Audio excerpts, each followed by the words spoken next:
wabarakatuh. Perkenalkan nama saya Melia Trikartika, saya mahasiswa Universitas Nahdlatul Ulama, program S1 Ilmu Gizi, Fakultas Kesehatan. Baik, di sini kita akan menguji data menggunakan uji independen sampel. Terus di sini ada contoh kasus untuk uji independen sampel, tetes pada penelitian. Sebagai contoh, kita akan melakukan pengujian hipotesis komparatif untuk mengetahui apakah ada perbedaan rata-rata hasil belajar siswa pada kelompok A dengan kelompok B. Misalnya pada kelompok A, guru menerapkan metode belajar dengan ceramah, sementara kelompok B menerapkan metode belajar dengan diskusi. Selain itu, guru membagikan soal yang sama kepada masing-masing siswa yang ada pada kedua kelompok tersebut. Adapun skor hasil belajar masing-masing siswa untuk kelompok A dan kelompok B dapat kita lihat pada gambar berikut ini. Di mana di sini ada tertera data kelompok A dan kelompok B berupa hasil belajar siswa atau kuantitatif dengan sampel tidak berpasangan. Jumlah siswa N untuk kelompok A adalah sebanyak 6 orang, sementara untuk kelompok B sebanyak 5 orang. Dengan demikian, maka persyaratan penggunaan uji independen sampel t-test sesuai ketentuan di atas atau poin 1 sampai poin 3 sudah terpenuhi. Jadi selanjutnya di sini ada rumusan hipotesis penelitian komparatif untuk mengetahui apakah ada perbedaan rata-rata hasil belajar siswa pada kelompok A dengan kelompok B. Maka kita perlu membuat sebuah rumusan hipotesis atau dugaan penelitian sebagai berikut. Di mana ada HO, yaitu tidak ada perbedaan rata-rata hasil belajar siswa antara kelompok A dengan kelompok B. Dan HA ada perbedaan pada rata-rata hasil belajar siswa antara kelompok A dengan kelompok B. Jadi teman-teman, sebelum kita melakukan uji independen sampel t-test dengan SPSS, maka terlebih dahulu kita harus membuat kode untuk kelompok A dan kelompok B. Tapi hal ini bertujuan agar proses analisis dengan SPSS menjadi lebih mudah.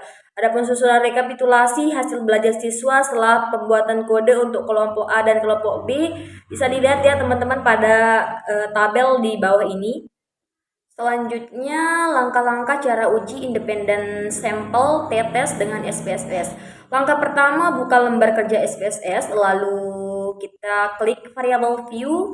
Selanjutnya adalah tahap mengisi properti variabel dengan ketentuan misalnya kita di values yang satu itu untuk kelompok A, terus yang dua untuk kelompok B.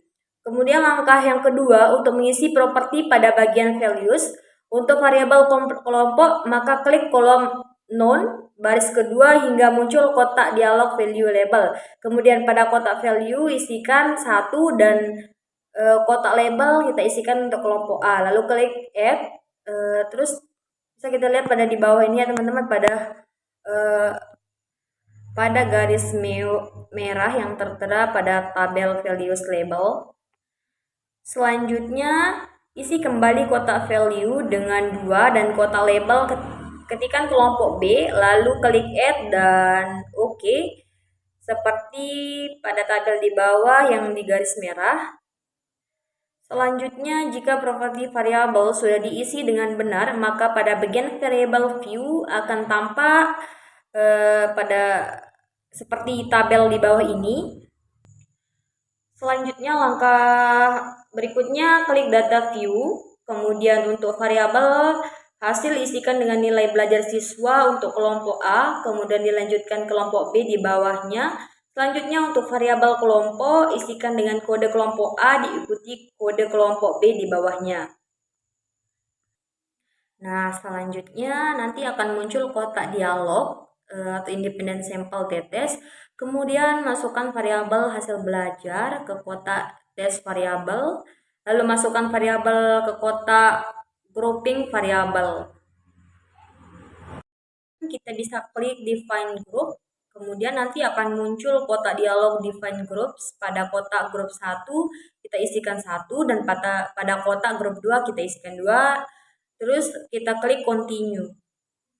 Dan yang terakhir kita klik OK, maka akan muncul output SPSS dengan judul t-test dan selanjutnya akan kita tafsirkan maknanya. Dasar pengambilan keputusan uji independen sampel t-test.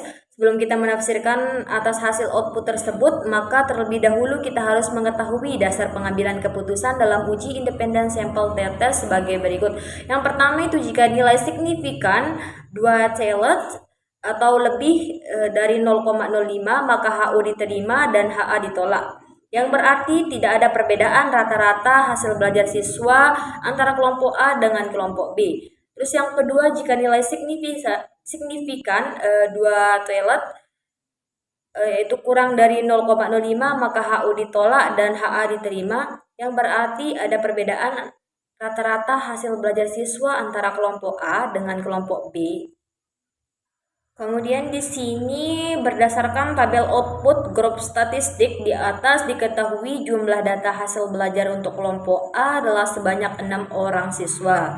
Sementara untuk kelompok B adalah sebanyak 5 orang siswa. Nilai rata-rata hasil belajar siswa atau mean untuk kelompok A adalah sebesar 77,817. Sementara untuk kelompok B adalah sebesar 87,240. Dengan demikian, secara deskriptif statistik dapat disimpulkan ada perbedaan rata-rata hasil belajar siswa antara kelompok A dengan kelompok B. Selanjutnya, untuk membuktikan apakah perbedaan tersebut berarti signifikan atau tidak, maka perlu menafsirkan output independent sample test. Bisa kita lihat selanjutnya, teman-teman, itu di bawah ada tabel kedua independent sample test. Berdasarkan hasil output di atas diketahui nilai significant levelness test for equality of variance adalah sebesar 0,738, yaitu lebih dari 0,05, maka diartikan bahwa variance data antara kelompok A dengan kelompok B adalah homogen atau sama. Sehingga penafsiran tabel output independent samples t-test di atas berpedoman pada nilai yang terdapat dalam tabel equivariance assumption. Dan berdasarkan tabel output independent sample test pada bagian equivariance assumption, diketahui nilai signifikan 2 talent sebesar 0,039, yaitu lebih kurang dari 0,5. Maka sebagaimana dasar pengambilan keputusan dalam uji independent sample t-test dapat disimpulkan bahwa HO ditolak dan HA diterima. Dengan demikian dapat disimpulkan bahwa ada perbedaan yang signifikan antara rata-rata hasil belajar siswa pada kelompok A dan kelompok B.